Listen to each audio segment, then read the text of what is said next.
Hi, everybody. This is Loren Baker with Search Engine Journal. Welcome to today's episode of the Search Engine Journal Show. With me, I have Alex Collmer, CEO of VidMob. Hey, Alex, how's it going? It's going well, Loren. Thanks for having me on the show. Thank you. Thank you for joining at the peak of holiday shopping season. Is holiday shopping season over yet? Well, I hope my wife isn't listening because I think holiday shopping season has yet to begin. But no, I think we're still ramping up. Online holiday shopping season. I was doing a little bit last night, and a lot of the ad creative that I was seeing was 4 days left, and then of course the countdowns, right? 4 days, 17 hours, and so much left to get this by the 24th, or to get this by whenever. So again, thanks for joining. So before we get started, could you tell us a little bit about who you are, what you do at VidMob, and what makes some of the stuff that you do at VidMob incredibly special? Sure, I'd be happy to talk about all of those things. So, Great. my name's Alex. I'm the founder and CEO of VidMob. I started the company in 2014 along with two other co-founders, Jason Donnell and Craig Koblenz.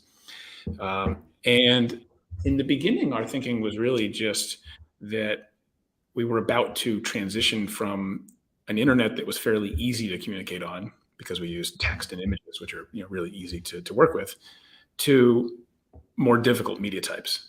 And video being the most obvious one, but we expected that progression would continue sort of forever into AR and eventually into the metaverse. And our view was that this was going to lead to a state where everyone experienced creative friction in their everyday lives in everything they do online. The same way, really for sort of the first quarter century of the internet, we experienced payment friction and security friction all the time. And so we set out to build a technology platform to help marketers react to that challenge, scale their creative capacity. And over time, we built a variety of data systems to help them actually bring data to bear to make smarter decisions about that creative and through that drive better results. Excellent.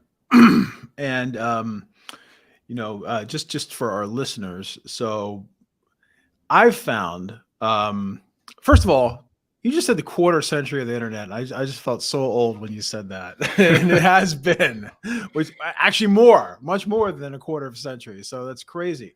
But just to bridge with our listeners in the world of PPC, I do a bit of PPC, paid search, whatever you want to call it, but there really is not necessarily a line like there used to be between paid search, which was like keywords and text ads and things like that, and then the world of display and video and everything else. Like, it's all interconnected now.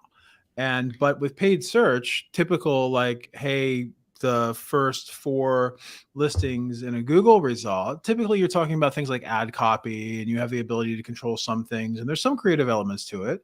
But then once you get into retargeting and everything else, which is all through these DFPs, to your point,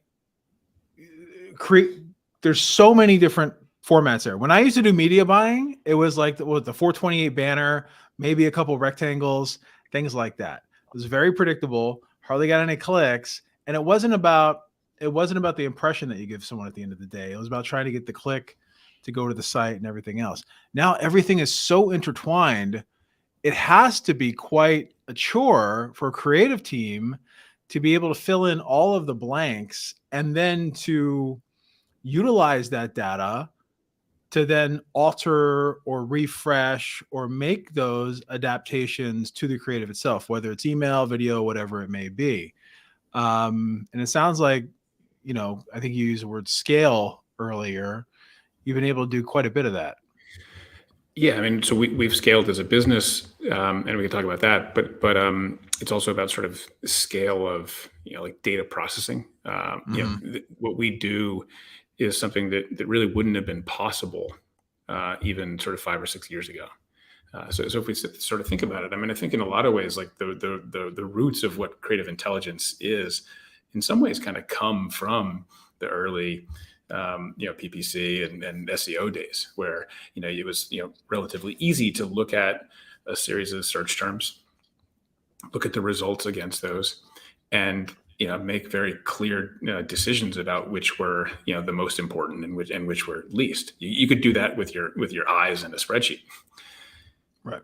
When you start thinking about something like video, where every frame has sort of an infinity of things happening. I mean, you just sort of imagine like the old saying, a picture has 1,000 words. Well, if a video is 28 frames per second times however many seconds, you get to a lot of 1,000 words. And so in every one of those frames, there's things happening. There's text on screen, maybe not. There's a particular font. That font is taking up a certain amount of the real estate. The word pacing is happening at a level that may be slow or is fast and uncomfortable. There's language being spoken and expressed by the actors and actresses. There's logos and trademarks coming in. They might be in the top right or bottom left, or zooming in, or there's a contrast between the foreground and background. There's emotions on all of these things are, especially in the era of kind of AI driven, computer vision, optical character recognition, natural language processing, et cetera. They are data. And so what we did was we built technology to enable people to kind of ingest all of that creative that they might be running across an account on Meta or YouTube or TikTok or Amazon, and process those literally millions, billions of creative attribute signals, and then correspondingly pull all the performance information that's coming back from those platforms. The likes and clicks and view throughs and engagement metrics and purchases, everything. Overlay those two things, those two data sets, the sort of behavior data set and the creative attribute data set, and then sit bespoke ML models on top that actually get to insights on how certain decisions impact results positively or negatively. And so this is something that, would not have been possible until we moved from sort of like serial processing to parallel processing. And, are now in a world where you can actually look at 10,000 ads at once, 1 million ads at once. This isn't A/B testing. That's sort of like the thing that we did yesterday. This is a whole new world, and it opens up visibility into the why of creative, really for the first time. Very cool, very cool. And you had used the word creative intelligence, right? And this is what today's episode is about. So I think everyone has probably heard of AI. Mm-hmm. Everyone has seen those strange images of like Mark Zuckerberg working at a McDonald's shared on drawn by an AI bot, and all of these different AI bot images that are shared on Facebook. But just going beyond the novelty of it, does creative intelligence, CI, relate to AI, and how does that work with what you're doing? Yeah, so it relates to AI in a number of ways. I mean, first of all, it's these AI systems that are enabling that advancement of computer vision and some of the underlying technologies that enable us to break out that creative attribute information at scale, and then we're building machine learning systems on top that enable us to get to strategic insights that help people understand, all right, well, what do these different signals tell me about my customer at a strategic level? Like a machine-based insight might say, all right, well, red's better than blue. But that's not terribly useful from a marketer perspective. The strategic insight sort of looks into that and understands, well, what is it that red is doing for you? What is it that's emotionally relating to the customer and driving him or her to do some sort of desired behavior?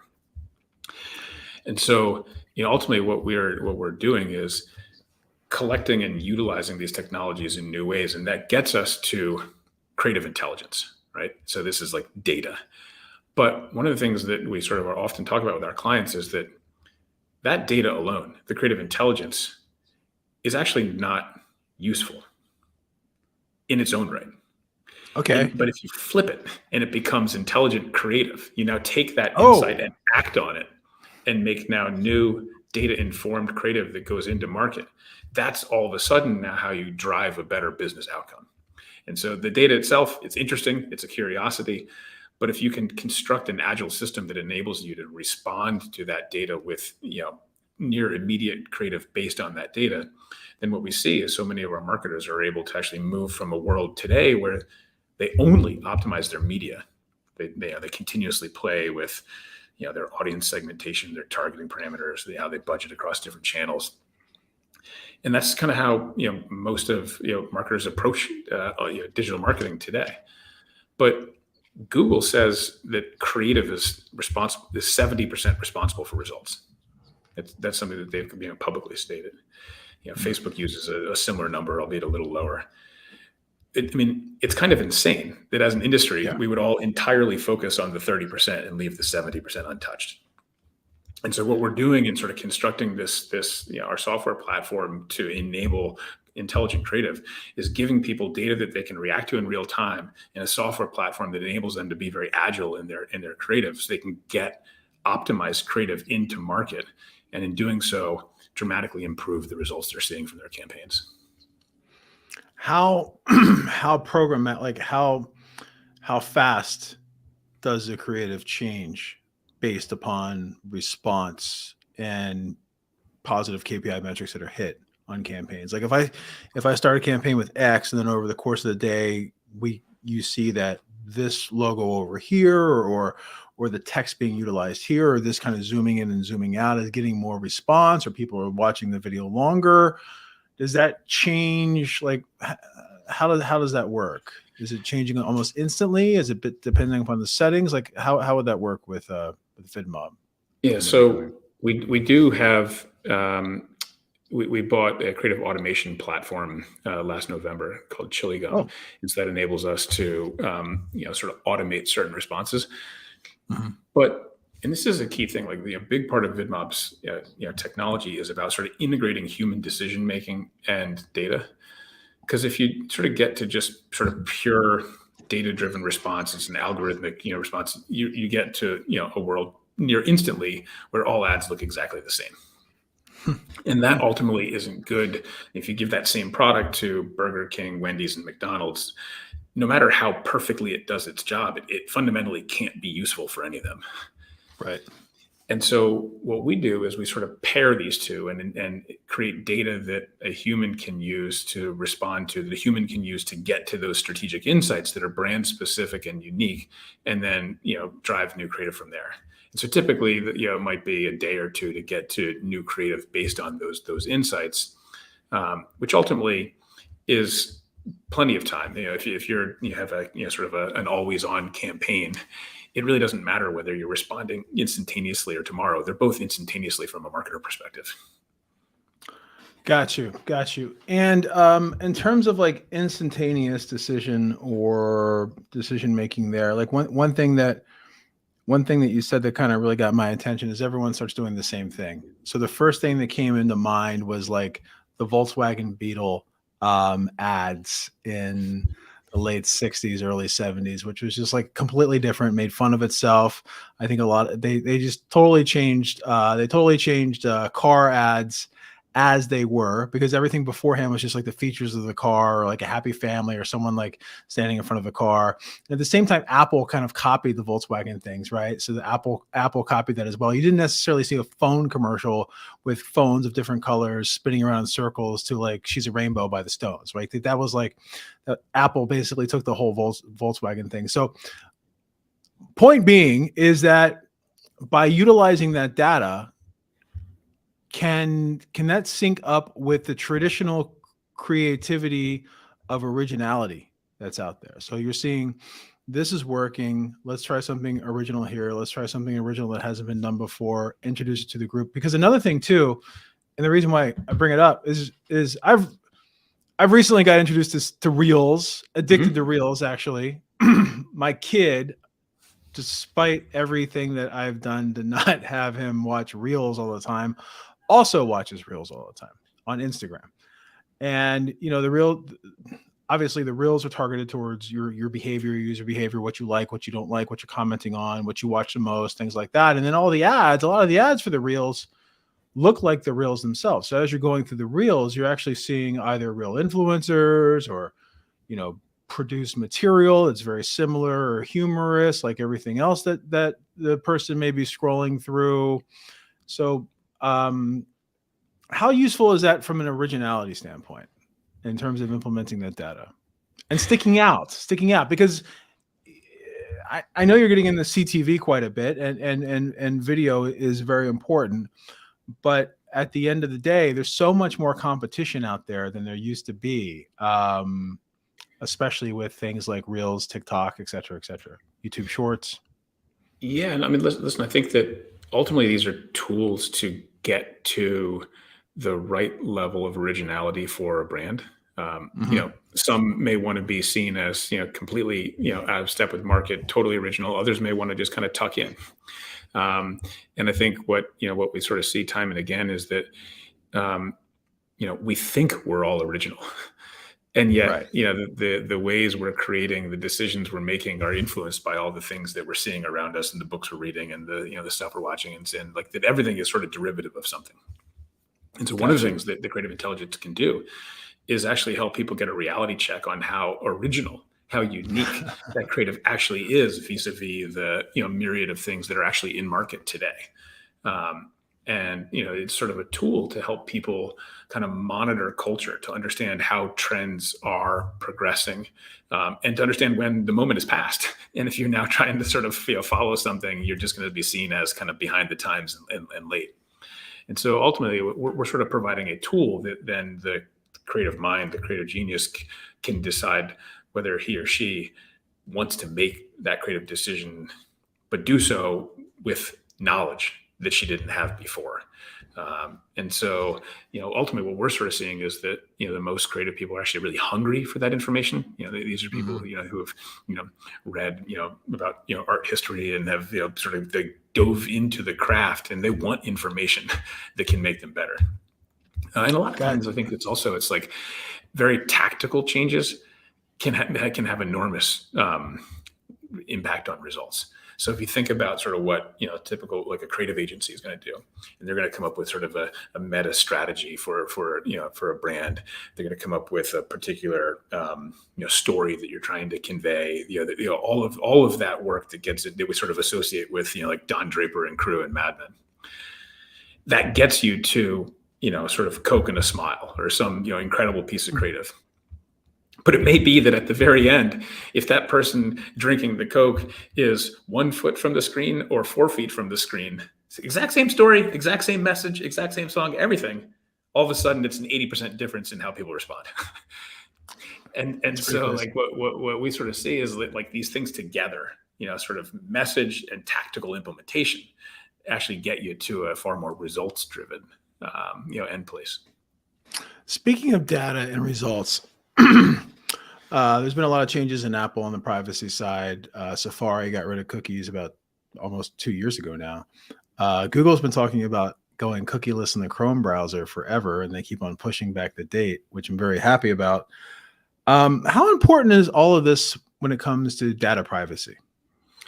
Yeah, I mean, I think that, ultimately, I'm sort of pleased we're moving towards a more, data private, place. I do wish Apple were a little more honest in their motives. I think it's pretty clear that it's not just about being the white saint of privacy, that they're actually also pretty excited about building an ad business on their own.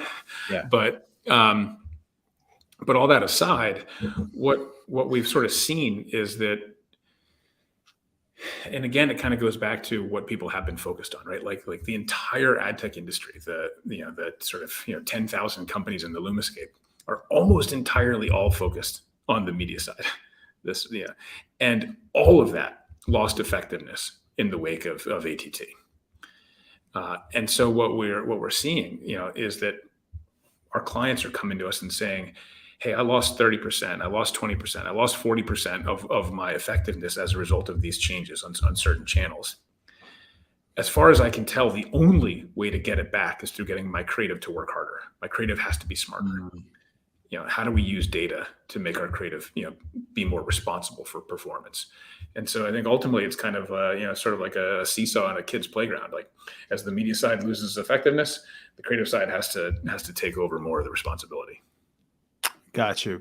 And speaking of data and targeting segmentation, one question I have is that is your solution able to process and report on data-driven optimization info based upon gender groups, demographics, age groups, et cetera, et cetera. Like speaking of Reels versus TV versus YouTube, right? Watching a video. Are you, if something's going to be more effective? So, okay, here's a scenario. I have a client right now, or I'm advising a company right now that for years, they had targeted 50 plus male, female. That was their bread and butter. People that had enough money to buy the product. Now they want to go younger. So they want to get more preventative in their targeting, not necessarily when someone has an ailment, but a more aware younger generation that's taking care of themselves, looking at things like longevity, et cetera, et cetera. So they decided to take their logo from uppercase to lowercase. And they decided to, just like every other brand is doing right now, and they replaced some of the folks with graying hair or no hair with, young kids on the beach having fun, doing their thing, stuff like that. And that's like with all of the ads, right? So point being, would a company like that be able to utilize a solution like VidMob to optimize their ads for the 55 plus crowd that they're targeting, and then optimize their ads for the 35 to 50, and optimize their ads for the 20 to 30, all from a parallel nature? So you're serving the best one for each. Is that something that's doable with a platform? Is that doable at all? Absolutely. That's exactly what we're doing sort of all day, every day. And I think even more than that, you take that under 25 audience and optimize it not just for them, but for them on TikTok, them on Snap, them on Instagram, because each of those three channels is going to have different best practices from a creative perspective. And so ultimately we're able to optimize creatively, whether it's based on audience, channel placement, a whole variety of different approaches. Cool. And you had talked about like the walled gardens or the social media networks of Snap, Insta / Facebook, Meta, YouTube, and others before. I'm not sure about Snap, but definitely Meta and Facebook are feeding into traditional TV, like CTV, right? So the traditional ads that you would see on, and then also I read yesterday that Disney is wanting to start an ad-supported platform with Disney Plus, right? Yep. Netflix has already rolled it out. To an extent, it exists on Amazon because it's Amazon ads within the Amazon platform. Yep. I'm not familiar with Peacock and the others, but most streaming solutions now are ad and paid supported. How important is syncing up the data that you may have from someone's handheld device into, I guess, traditional CTV oriented advertising? Yeah, I mean, it's a great question. So, ultimately, we're focused on providing kind of a whole solution for marketers who are interested in increasing their performance across all their digital marketing. And so that's sort of the walled gardens where we started, but it's also sort of open web. And so everything from Trade Desk and DV360 and sort of all those platforms, Amazon's DSP. It's the retail media networks that are becoming a lot more interesting, growing very rapidly. Again, Amazon's big focus there, but Kroger, Walmart Connect, et cetera. And then all of the CTV and channels that you mentioned, the Hulu's, Roku's, Netflix's, et cetera. And so each of those are going to have different data signals and different data speeds. When you're dealing with sort of a Facebook or Google, it's obviously like immediate, clicks coming right back. You have got a really rapid feedback loop that you can connect between sort of view and behavior. To be relevant in some of those kind of lower signal environments, CTV being most obvious, we need to sort of expand our measurement. And so it's about bringing in, access to, clean rooms, through, Amazon Web Services clean rooms or other systems. It's getting into, first party data that clients have. It's brand information. It's their MTA and MMM modeling. And so whatever those are just basically behavior data sets. as long as we have the creative attribute data set, we can take that and compare it against any behavior data set and then get to insights to help people understand how to optimize for that CTV, for that retail media network, for that walled garden channel. And that's what we're increasingly focused on for our clients, is sort of creative intelligence, and through it, intelligent creative for all of those channels, so they can show up intelligently on every one of them. Very interesting. What about what you're doing right now with AR and Snap? And I guess in Meta, it's obviously all the news around Meta, including the name change, is AR oriented. And then I just saw a new app the other day called Stylistics, which is utilized for Shopify stores. Okay. Where you can basically, how in Snap, there's multiple brands like Polo and Adidas where you can just basically see what something looks like on yourself. Sure. Yeah. Right. Using AR. This can be done. Virtual try-ons. This can be done like within the Shopify environment itself with Stylistics, which is pretty wild. So just wanted to get an idea of how things are going on the AR side with what you're doing, and how closer to Minority Report we are getting on that end. Yeah, I mean, I think in a lot of ways, AR is sort of here. It's in the here and now. I think when we look at the metaverse, and the metaverse, depending upon how you define it, still seems a little way out. Some people would argue that Roblox or Fortnite, that's already the metaverse. But right. I think at least as I would sort of think about it from like a snow crashy type perspective, it's still kind of a little bit down the road. But AR is here and now. Like I don't know what the exact figures are today, but I think something well north of 200 million people a day are sort of using lenses on Snap. And so like that's something that's part of people's like everyday experience, and that's leading to a lot of really interesting brand experiences, whether it's virtual try on, or I think Netflix had a really incredible execution a couple of years ago with Stranger Things, where you could actually like create a door anywhere outdoors, walk into it, and basically be in the the room where the mom was able to kind of like create the lights and stuff and find her son. So like there's really incredible things that are happening there, and both those platforms are taking that really seriously, and it's an area that we're excited to be a partner in both of those cases. Creative intelligence for AR is again, it's another sort of step level of difficulty. If you sort of think about it, like creative intelligence for images, really easy. Creative intelligence for video, more complex. And creative intelligence for AR, where you don't really have sort of linear experience, is kind of another layer up. But it's all possible, and it's stuff that we're doing. And Snap was actually like our first real sort of platform partner. In the time since, we've now kind of partnered with really kind of the entire modern ad ecosystem, helping to sort of like remove creative friction for advertisers and just make it easier for folks to spend on their platforms and for them to spend effectively and get results. But Snap was where it started, so they're really sort of close to us, and they sort of view themselves in many ways as like an AR first company, and we're trying to do everything we can to help them. Yeah, it was one thing that was really interesting about Snap. I had I don't know if you know him or not, Matt McGowan on here. He used to do Incisive Media, ClickZ, and a couple of things in the New York area, but now he's a GM of Snap in Canada. And he was telling me how Snap is the only app that has, over the past, it's been 10 years since it's launched.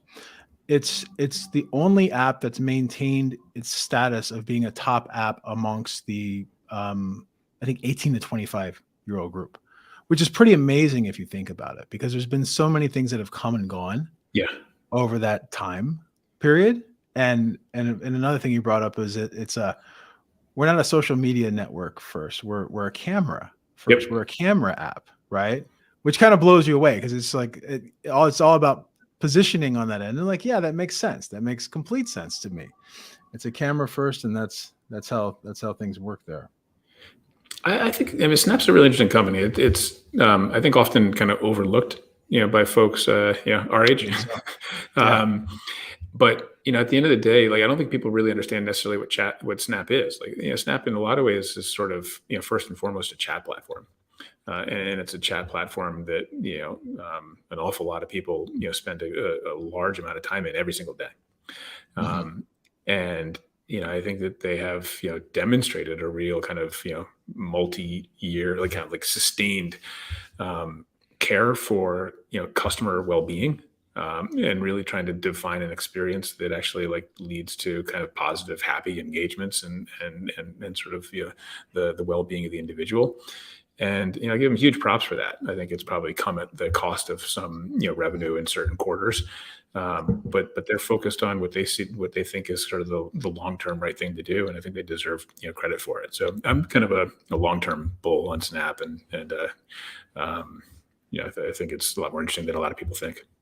Yeah, they do go long game, especially with all the especially with all the negative press around the other social media networks as of late. Snap is one that really just flies under the radar. You hear about them on the earnings reports, but you hear about it more when they do innovations, and they're constantly innovating. It just seems like everyone is constantly following what Snap is doing. They're definitely ahead of the curve on that end, whether it's spectacles or AR or just the privacy of chat, right? Yeah. Now it's like Discord, Telegram, like all of these are popping up and they're dissolving, popping up and dissolving. The Snap was one of the first ones to actually have some sort of private encrypted chat device. Some of it is it's easier to innovate with a smaller, more focused audience. Yeah. If you're someone like Meta and you got 2 billion people and you're essentially like indexing the world's population, it's hard to roll out an innovation that everyone's going to like, because obviously there's a lot of people that are very different in the world. So I think Snap sort of benefits from that, but it's definitely it's good to see the innovations they roll out. Alex, you've mentioned Amazon a couple of times. Could you go a little bit deeper into the advertising options within Amazon, especially when it comes to the dynamic, rich media style advertising that you're helping people with and you're supplying that data to? And what are the opportunities with advertising within Amazon? At least from your experience, like what you're working with. Yeah, I mean, I think again, in some ways, kind of like Snap, Amazon's advertising business is another, very large business that's often overlooked, by folks on the outside. I think people, think about Amazon first as a retailer, and then now increasingly as Amazon Web Services. Right. But their advertising business is sort of quickly catching up with AWS, and is going to be another enormous profit generator for them. So and I think even within sort of what Amazon advertising is, there's a lot of different components to it, right? So there's sort of advertising essentially like shopper media, the sort of the stuff that would have been circulars and that type of stuff 30 years ago. Then there's the whole DSP, so using Amazon to market out externally around the web.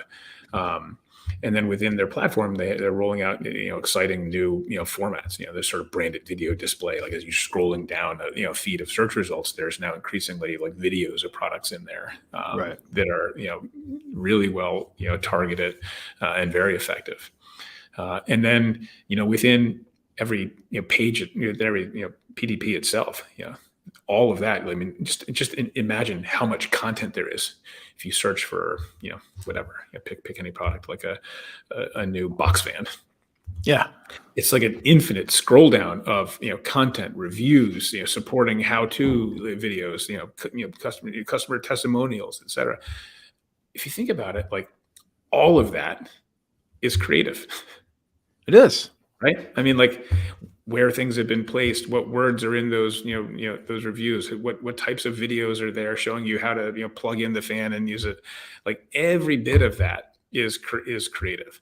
And so, we're working with them to get sort of access to that, page in its entirety. So it's not just the ad that puts you into the shopping experience; it's the shopping experience in its entirety. Make it all intelligent and make it all optimizable. And that's ultimately where sort of our business is going, is that paid advertising is really just sort of the tip of the spear from a communications perspective. That total customer journey, all of your sort of organic content. The NFL is Yeah. another sort of large customer of ours. Sort of working with them on their entire fan journey through all their owned web properties, through their fantasy apps and everything. Like as they think about programming that fan journey, all of those pieces, everything is creative. It is. And so they want to instrument and make it intelligent the same way that they've instrumented their ads, which are just a tiny, tiny, tiny piece of it. And so, we're really kind of moving towards a world of intelligent creative that's scaled across kind of all comms, that's scaled across all those digital media touchpoints. It's pretty amazing because the whole, I know, like from an SEO perspective, I do bring up the Amazon PDPs quite a bit, right? Because you don't only have reviews, you have question and answers. You have question and answers, user-generated content question and answers, not just answers coming from the seller, but answers coming from the customers, which is amazing. Has to be policed, obviously, but it's amazing. And then to your point, all of the video. And I'm working with a client. We're doing some campaigns within Wayfair, right? Which is a much smaller, but very highly vertically targeted walled shopping garden. And I wasn't aware until we started this and started expanding on all the interactive assets that you can include in your Wayfair listings as well. And this seems to be spreading because Home Depot is doing it quite a bit. Lowe's is doing it quite a bit. Walmart's been doing their marketplace, but it's still kind of not necessarily very organized. So do you think that's a result of just monetizing the shopper more, or monetizing the shopping experience more? Because the shopper's going to buy. So he's monetizing the shopping experience for your supplier partners, or also part of the drive to collect that first party data now and as soon as possible, so you have it. I think it's a mix. I mean, I think, everyone sort of understands that, signal is being lost. And so, the larger your sort of first party data, war chest, the better. So I think there is, an element of people trying to sort of, gather as much, sort of first party data as possible. And, what we're seeing kind of play out in very real time now with, Chat GPT and some of these, new sort of, art AI, like, art generators. Like, we're starting to see AI able to work with unstructured data to get to very, valuable, rapid, and affordable results. And so I think, like, at some level, like, the work that many companies have been doing over the last decade plus, just aggregating data, but not really knowing how they were going to use it, well, it's sort of quickly becoming something that's far more usable than people thought it was going to be like a year or two ago. So, there's that element. On the flip side, though, no one wants to stand in the way or slow down a path to a conversion, right? And so, I think these things are, they're enormously monitored. And if the trade-off is, hey, I'll get some data, but I'm going to lose, it's going to extend the selling process, or I'm going to, have a couple, more percent fall out of my conversion funnel, I think people will be happy to say, I actually have enough data. I'll just keep the funnel going the way it is. But everything is instrumented. And if you see something there, it's there because it's working. And then Amazon's also setting the bar, right? Like, I think because the struggle has been, at least with some of the retailers that I work with, is that people will go to their site or they'll find their product and then they'll be like, well, let me go over to Amazon and try to buy this on Prime because I know I'm going to get it in a day or two. And then people are so used to going to Amazon, they're used to that entire experience, right? They're used to all of the content. So you go back to like a default Shopify PDP where it's just like a couple of product information, maybe a description, possibly even like some Yotpo reviews, and that's it. But I think ultimately the consumer is conditioned to see those video walkthroughs, to see a how-to, to see a conversation going on within the Q&A between different buyers about a product, to see this, to see that. And if you're not following a similar setup, someone may feel like, hey, they're not getting as much information as they could on the product.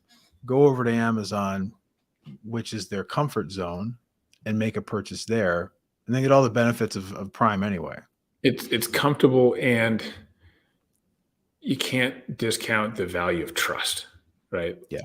Like you just know it's going to be sort of trustworthy there. Now, I do think that Shopify and their fulfillment system has come a really long way in the last sort of 18 months. I mean, like I find I actually enjoy products that I buy through Shopify systems. I feel like the notifications seem to be a little more frequent, and I can sort of track the progress along the way. So I think they're doing really good work there. And I think the world's better off with multiple fulfillment options than just one. I agree. I can't wait to see a Shopify van drive down my street one day, because it's full of Amazon Prime vans right now. Alex, it's been a pleasure. Where can folks find you online? So VidMob is just vidmob.com. There's a lot of case studies there. There's videos from work we've done with Johnson & Johnson, L'Oreal, the NFL, a number of the world's most sort of iconic and sophisticated marketers. We're on Twitter at VidMob. I'm on Twitter at Collmer. So we're definitely pretty findable. And we really are, I'd say, like inventing a new science and really trying to bring sort of creative and data together in a way that they haven't really ever been before. And we're seeing that drive a lot of value to an awful lot of businesses. Very cool. Very cool. Well, thanks again for joining today. I'm going to check VidMob out. I have a couple of people that I'm planning on sending it over to that I know have had some creative challenges. Oh, are you also optimizing and pulling data on email distribution ads at the same time? We're not today. Definitely on the roadmap, and it's something that I imagine we will be in the great expanse of time. But speaking of the email, speaking of the last 25, the quarter of a decade of the internet, right? The original internet. So anyway, so definitely be checking it out. And again, thank you so much for joining today. Thank you to Paved and to Moz for sponsoring today's show and making it possible. And we will be having a wrap up on the SEJ site, all about VidMob, all about creative intelligence and how these optimizations and data transparency can help you make the right decision when running your creative campaigns. Again, thanks, Alex, and have a good rest of your week. All right. Thanks, Loren. Appreciate it. Thank you for joining us this week on the Search Engine Journal Show. If you liked this episode, subscribe to our channel for so much more and click the notification bell so you don't miss a thing.